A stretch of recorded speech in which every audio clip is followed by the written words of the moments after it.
Il a été remplacé par Christophe-Marie-Joseph Dabiré. Paul Kabatieba s'en va après 3 ans passés au Premier ministère. Ce soir, nous revenons sur le bilan politique et économique de l'ex-Premier ministre. Vous entendrez notamment les avis d'analystes sur le sujet.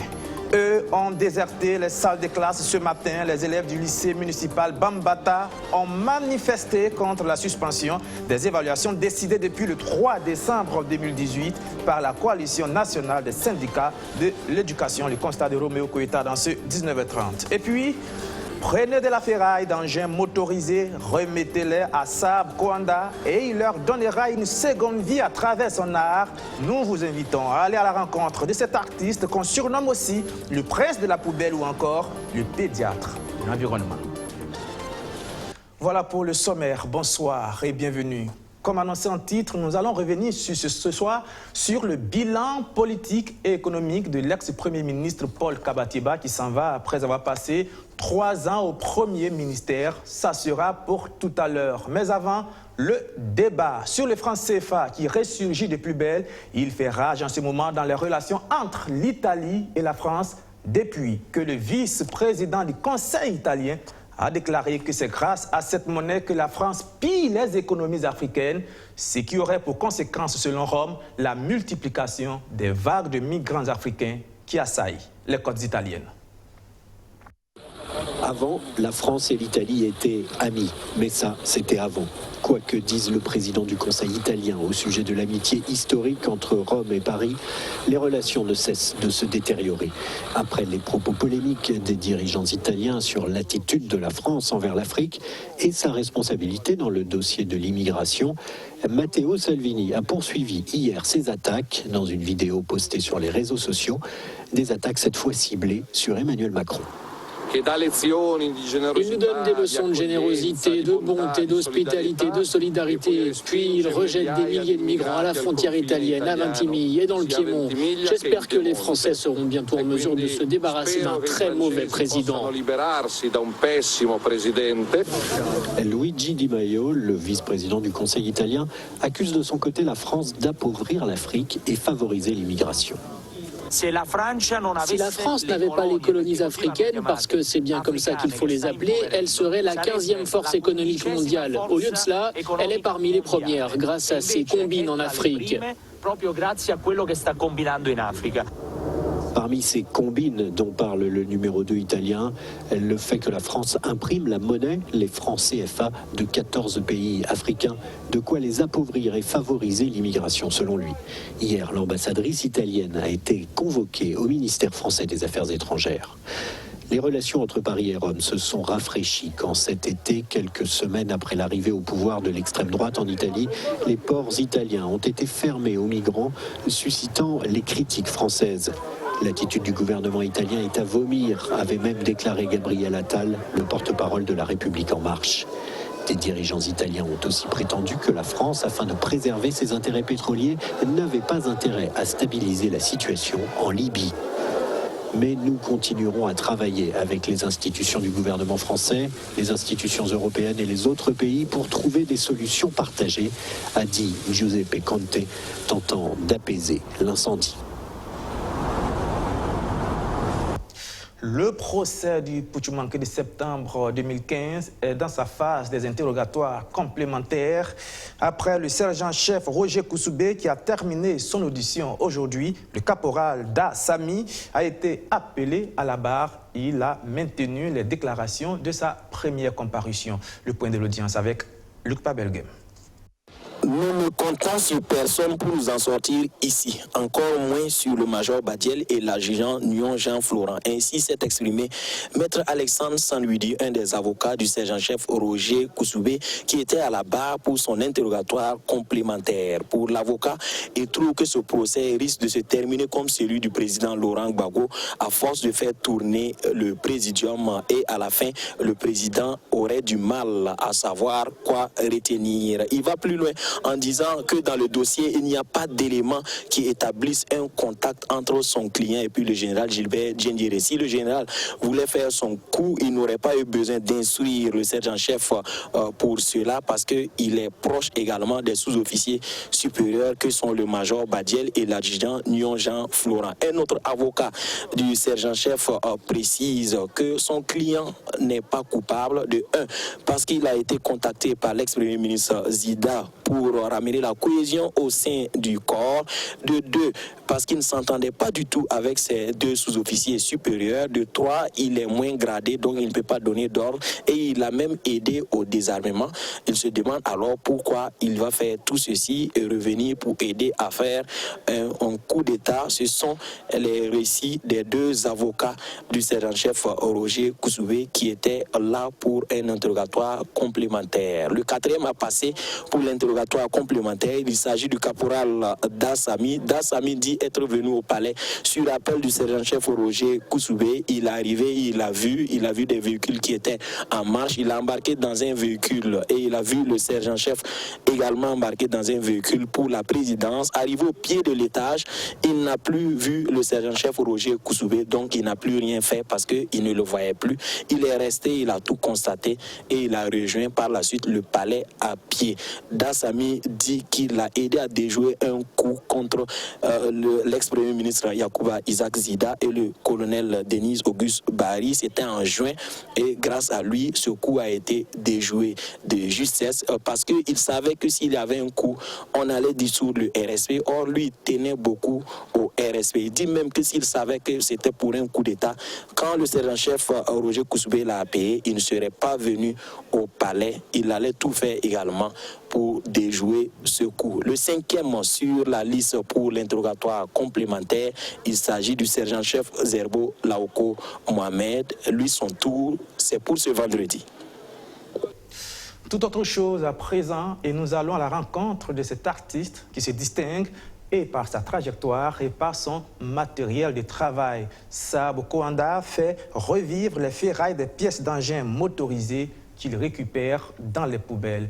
Samira Samandoulgou nous conduit dans l'antre de celui qu'on surnomme le roi de la récupération. Un portail multicolore, des objets d'art exposés de part et d'autre de l'entrée. Derrière ces murs se cachent des merveilles. Bienvenue dans l'univers de Saab Kouanda.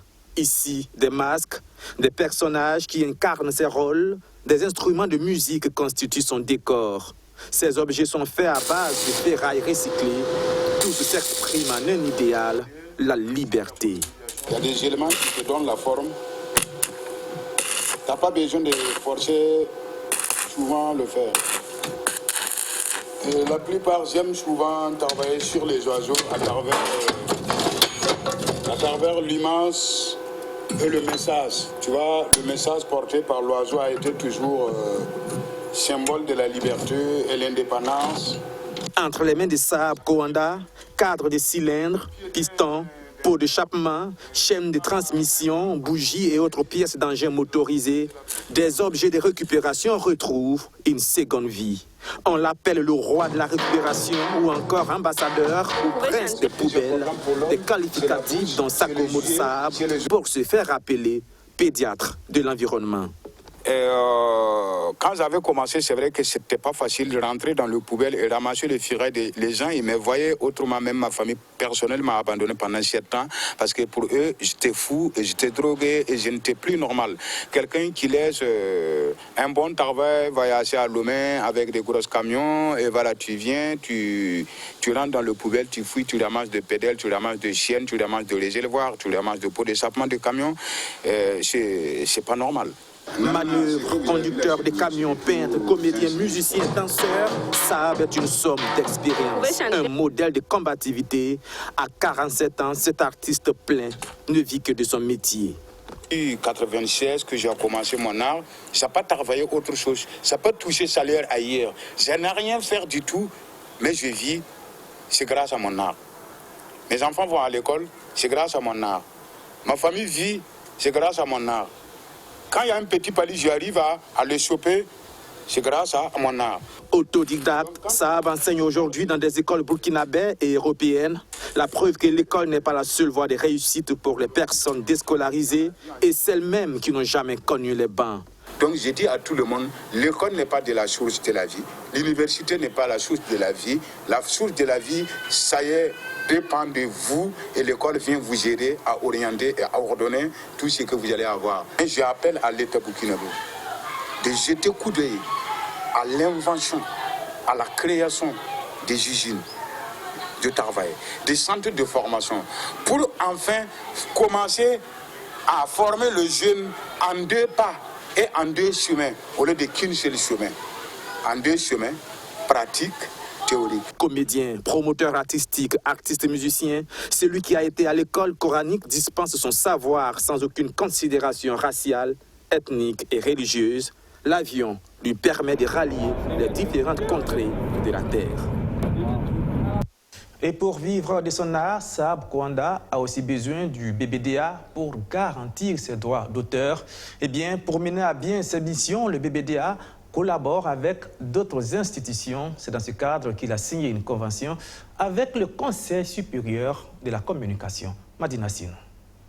Le Conseil supérieur de la communication et le Bureau burkinabé du droit d'auteur, deux structures chargées respectivement de la régulation des médias et de la gestion du droit d'auteur et des droits voisins. Ensemble, ils entendent faire de la protection et de la promotion de la culture burkinabé leur cheval de bataille. Et cette séance de travail entre les membres des deux structures vise à formaliser la convention de collaboration qui a pour principal objet la perception des redevances au titre du droit d'auteur et des droits voisins auprès des entreprises de radiodiffusion et de télévision. Dans ce partenariat-là, il s'agira pour le CSC d'aider le BBDA, j'allais dire, d'appuyer le BBDA pour que les médias acceptent de payer.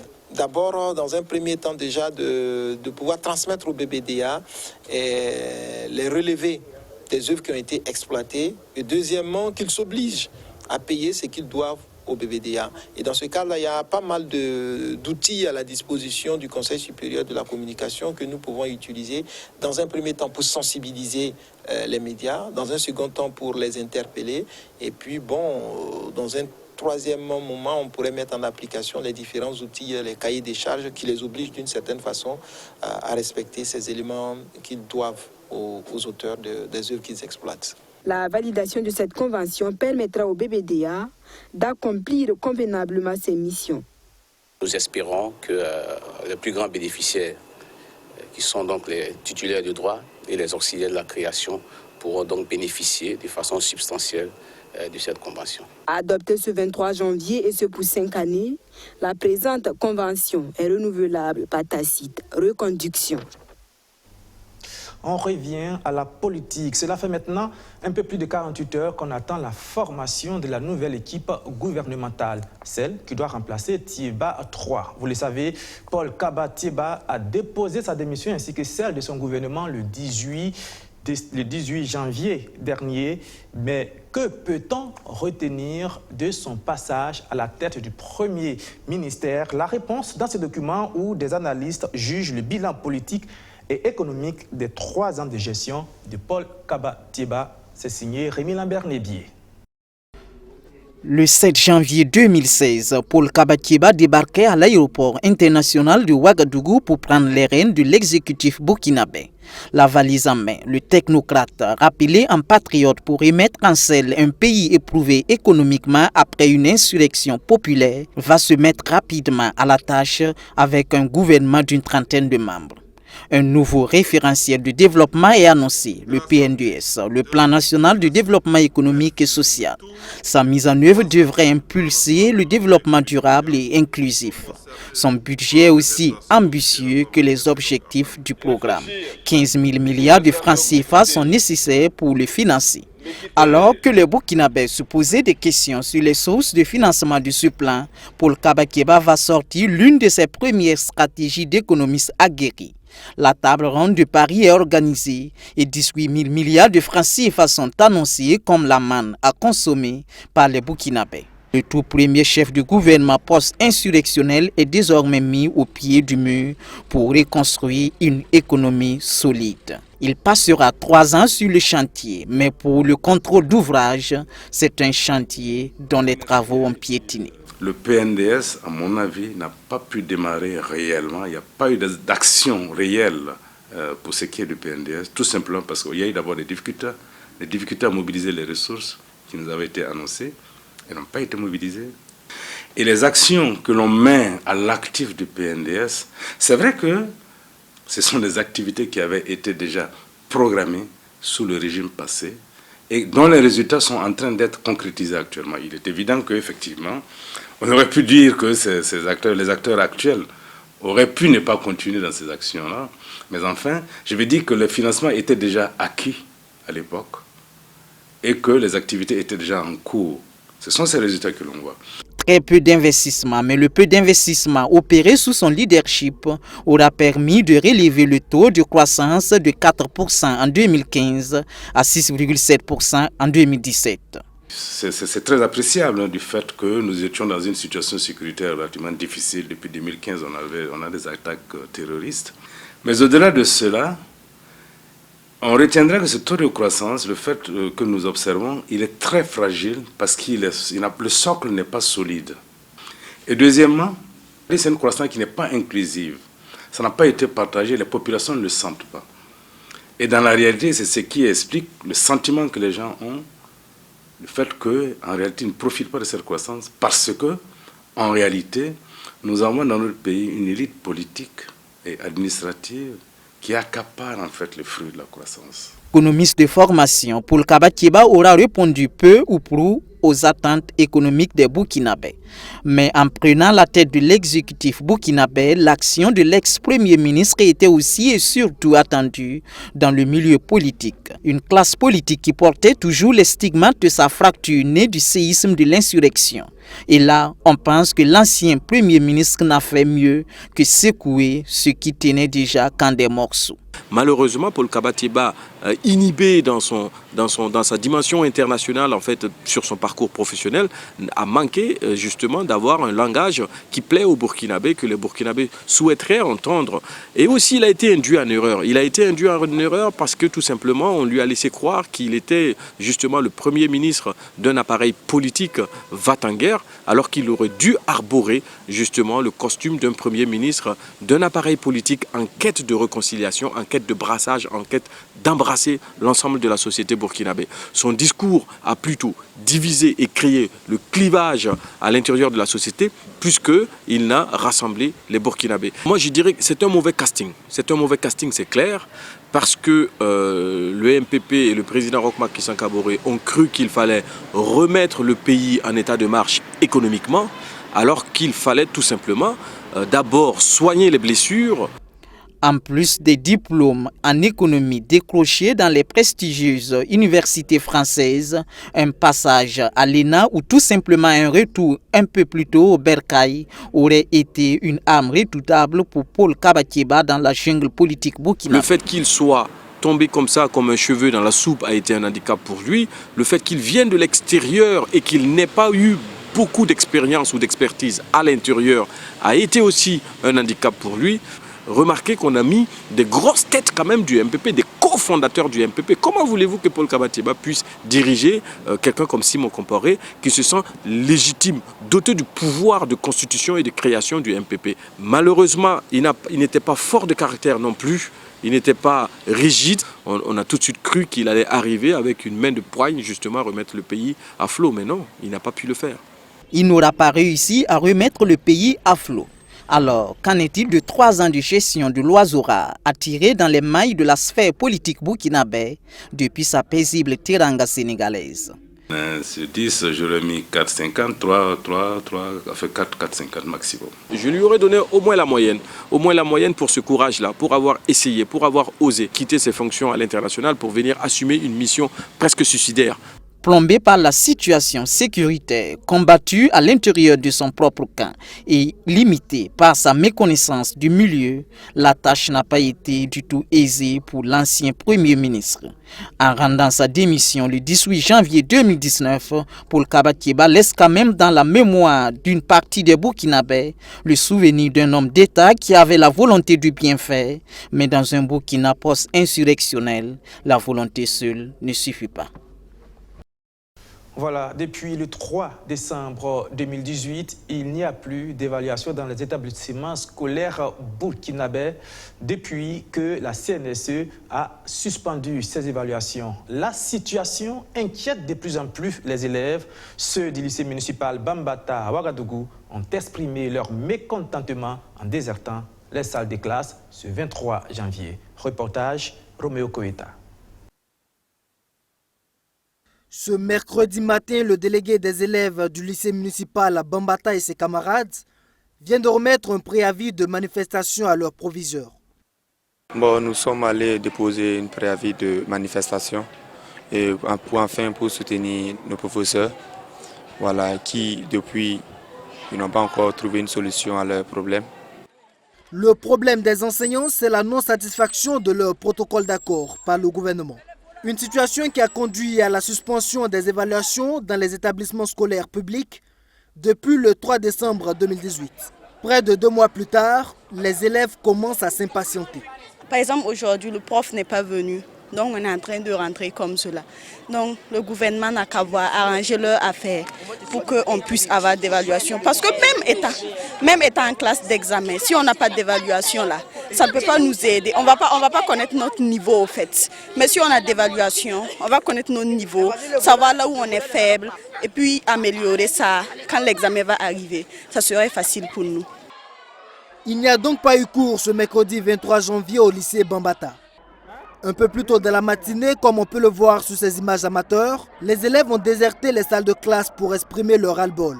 Ils ne souhaitent pas revivre la même situation que l'année dernière. Des évaluations ou rien, des examens pour ceux qui sont en classe d'examen. On veut des évaluations ou rien et très vite. Nous, on lance un appel au nouveau ministre qui va venir. Ça là, c'est café chaud. On prépare un café pour lui. Il n'a qu'à venir boire. Donc il n'a qu'à venir vite. On veut des évaluations ou rien. Ou bien les gars. Une patate chaude qui attend déjà le futur ministre en charge de l'Éducation nationale. Du côté de la coordination nationale des syndicats de l'enseignement, on est conscient de l'impact de cette situation sur l'année scolaire. Mais plus question de faire marche arrière, la balle est dans le camp du gouvernement. En tant que responsables syndicaux, vous pouvez comprendre qu'il est difficile pour nous aujourd'hui, après avoir lancé un mouvement, de retourner vers la base et dire, bon, on lève le mot d'ordre. Qu'est-ce que nous présentons comme acquis pour lever le mot d'ordre? C'est impossible. Donc, pour que nous levions aujourd'hui le mot d'ordre, le gouvernement nous donne un nouvel échéancier. Par rapport à la bonification, un décret a été pris. Ça prend effet à partir de quand? Enfin, quand je dis ça prend effet, la constatation financière se fera à partir de quand? Les avancements de 2016 qui ne sont pas achevés, 2017, à quand l'opérationnalisation de tout ça? Voilà, ce sont ces ensembles d'engagements. Il en est de même pour les indemnités de logement, pour l'harmonisation de l'indemnité spécifique. Si un nouvel échéancier nous est donné sur ça, et pendant que le comité discute sur le statut, parce que le statut aussi c'est une question d'abord de nomenclature qui nous bloque. Si on s'entend sur la nomenclature, le reste va couler comme de l'eau de roche. La CNSE assure que l'année scolaire peut toujours être rattrapée pourvu que la partie en face joue franc jeu. Une rencontre est d'ailleurs prévue ce 24 janvier entre la coordination des syndicats et le comité de réflexion sur la mise en œuvre du protocole d'accord. Il s'agira de poursuivre les négociations pour une sortie de crise qui n'a que trop duré. Qu'à cela ne tienne, les élèves du lycée Bambata de concert avec l'AESO, l'association des élèves du secondaire de Ouagadougou compte bien organiser leur marche ce jeudi 24 janvier en direction du ministère en charge de l'Éducation nationale pour non seulement exprimer leur mécontentement mais aussi soutenir leurs enseignants. Voilà, avec cette crise, on peut dire que le prochain ministre en charge de l'éducation est déjà attendu au pied du mur. Direction maintenant la commune rurale de Karagasso-Sambla, à une quarantaine de kilomètres de Bobo-Dioulasso, où le P10 a réalisé 4 systèmes d'adduction en eau potable simplifiés. Et c'est dans le village de Djifoloma que la remise des clés a eu lieu le week-end dernier. Arsène Konditamde. Des chants et des pas de danse pour marquer toute leur joie de voir enfin leur village avoir accès à l'eau potable. Les villages de Mangafesso, Djifoloma, Banankoroso et Kumbadougou, dans la commune de Karangasso-Sambla, à une quarantaine de kilomètres de Bobo-Dioulasso, bénéficient chacun d'un AEPS. La construction de ce système d'adduction en eau potable simplifié est l'œuvre du P10, le plan de développement intégré de la vallée de Samandi. Nous estimons qu'ils sont venus redonner de la vie dans notre commune. Vous imaginez, 5 villages viennent d'être dotés d'infrastructures utilisables en eau potable. C'est vraiment la vie qu'on vient de nous donner ce matin. Donc je suis un maire comblé, au nom du conseil municipal, au nom des chefs de village, au nom des CVD et au nom des femmes surtout, qui sont ici présentes. Nous témoignons notre reconnaissance à l'endroit du donateur. Ce sont environ 7 à 9 000 personnes qui vont directement bénéficier de ces infrastructures d'eau potable. Leur gestion va se faire grâce à un contrat d'affermage entre un prestataire privé et la commune de Karangasso-Sambla dans les jours à venir. Nous avons ce qu'on appelle l'affermage qui permet de prendre des professionnels pour venir gérer la ressource. Et ces professionnels-là sont sélectionnés à partir d'un appel à candidature et ils travaillent directement avec la population locale. Comme ça, ça permettra non seulement de mutualiser les ressources pour la gestion des différentes AEPS qui vont être mises à leur disposition pour éviter que les pannes surviennent et que nous soyons dans l'incapacité de les réparer, ce qui interrompt le service public de l'eau. Et ce n'est pas ce que nous souhaitons. Les conditions d'accès à l'eau potable dans les concessions vont être bientôt définies. Le mètre cube ne devrait pas excéder 500 francs CFA, le coût maximum au plan national. Les centres de santé, les établissements scolaires et les marchés vont être exemptés de factures, annonce le maire de la commune. Aussi, il y a directement 2 CSPS, infrastructures sanitaires, qui vont bénéficier de ça. Il y a autour de 7 à 8 écoles primaires qui vont bénéficier de ça. Il y a 5 marchés, n'en parlons pas des infrastructures publiques telles que les mosquées, les églises. Donc nous pouvons dire que réellement, c'est un ouf de soulagement au niveau de la commune ce matin. Le coût de l'ensemble de ces 4 infrastructures est estimé à environ 330 millions de francs CFA. Une 5e est en construction à Karangasso. Les techniciens sont au four et au moulin pour la rendre disponible le plus rapidement possible. Du matériel logistique, voici ce que les officiers pénitentiaires de la mission des Nations Unies pour le maintien de l'ordre en Centrafrique ont offert à l'École nationale de la garde pénitentiaire, une manière pour eux de participer à l'amélioration de la formation dans le secteur. Roméo Koeta. Ils auront passé 3 ans pour les uns et 2 ans pour les autres au sein de la MINUSCA, la mission des Nations Unies pour le maintien de la paix en Centrafrique. De retour au pays, ces officiers pénitentiaires burkinabés ne viennent pas les bras ballants. À leur corps d'origine, ils offrent un camion aménagé pour l'auto-école, un rétroprojecteur, des diapositives et des panneaux. Un équipement qui devrait permettre d'assurer la formation des élèves de l'École nationale de la garde pénitentiaire, et la volonté d'offrir cette logistique répond à un objectif bien précis. Pour participer aux opérations de maintien de la paix, les officiers pénitentiaires doivent répondre à une certaine condition qui est exigée par les Nations Unies, notamment la capacité de pouvoir conduire un véhicule poids lourd. C'est au regard de cette exigence que nous, qui avons été déployés au sein des opérations de maintien de la paix en Centrafrique, nous avons jugé nécessaire que pour faciliter la conduite en auto-école, c'est de venir en appui au corps de pouvoir développer un cadre d'apprentissage. À l'École nationale de la garde de sécurité pénitentiaire, on estime que le besoin d'un tel équipement se posait avec acuité, non seulement pour la formation, mais aussi pour les recettes que vont générer l'exploitation de ce matériel roulant. L'école est un établissement public de l'État à caractère administratif Et donc, l'une des caractéristiques, c'est qu'elle est dotée d'une autonomie de gestion. Et donc, si nous avons une entrée de recettes, ça ne peut être que salutaire.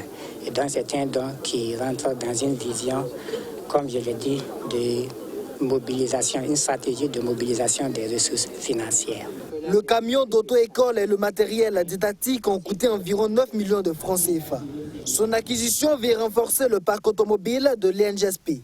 Et selon le premier responsable de l'école, la formation des élèves va pouvoir se poursuivre dans de meilleures conditions avec cet engin de plus. Voilà, et c'est la fin de ce journal. Merci encore une fois de votre fidélité. Je vous donne rendez-vous demain, 19h30 à la même heure, pour notre rendez-vous de l'information.